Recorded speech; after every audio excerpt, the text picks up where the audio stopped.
He boasts about flour, starches, Madam Speaker, sugar. What about the more healthy foods? The government, Madam Speaker, should be promoting healthy lifestyles. And if they're going to be braggadocious about the reduction in prices of a few items, then those should be certainly the better quality foods, Madam Speaker. Anyway, Madam Speaker, moving right along. Where? In Barbuda.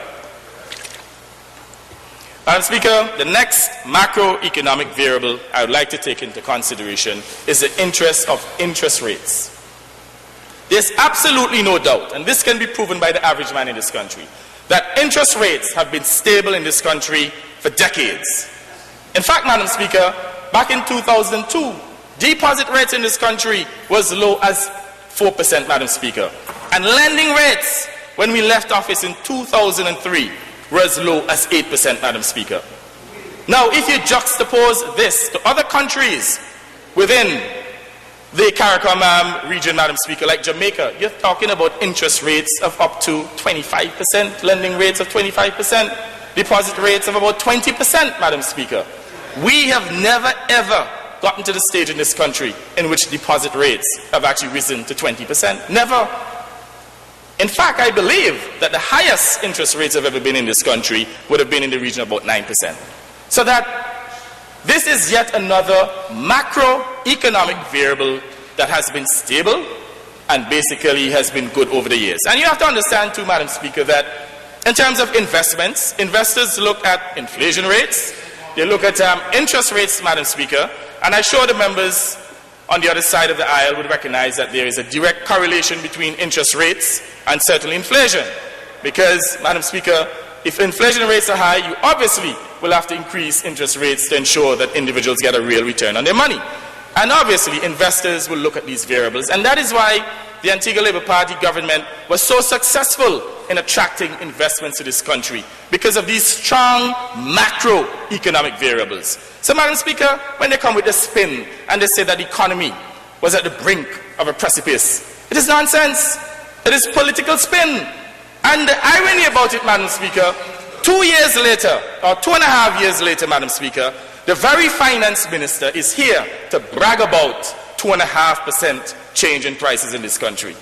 Whereas under the Labour Party, Madam Speaker, the change in 1997 was as low as 0.25%. So this is the type of disingenuous politics that is being played in this honorable House. Why don't you listen and learn? Listen and learn. Could you? Thank you very much. Madam Speaker, again, as I said, Madam Speaker, why don't you listen and stop interrupting my presentation?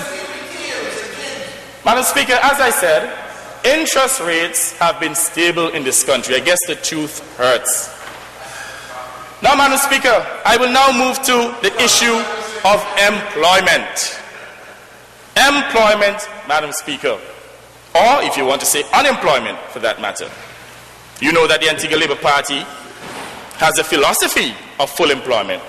And I can say, Madam Speaker, that for the 28 years in office, that this country has virtually enjoyed full employment, Madam Speaker.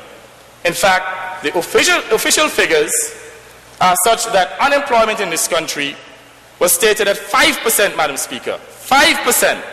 And that's what you call structural unemployment, in terms of individuals who are not available to work, or transients, individuals who are changing jobs. Now, we have to also look at this in the context that the Antigua Labour Party government over the years have not only satisfied the demand for labor locally, but had actually increased the demand for labor to the extent that we could not meet the supply.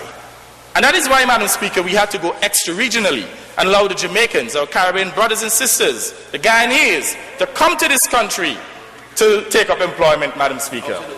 Now, Madam Speaker, when you look at unemployment under the UPP during the last 2.5 years, going in 3 years, the average is approximately 7.5%.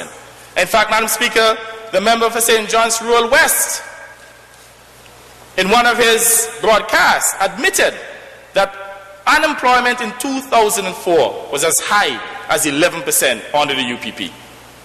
There's no doubt that the rate of unemployment has fallen, certainly this year, as a result of the robust economic activities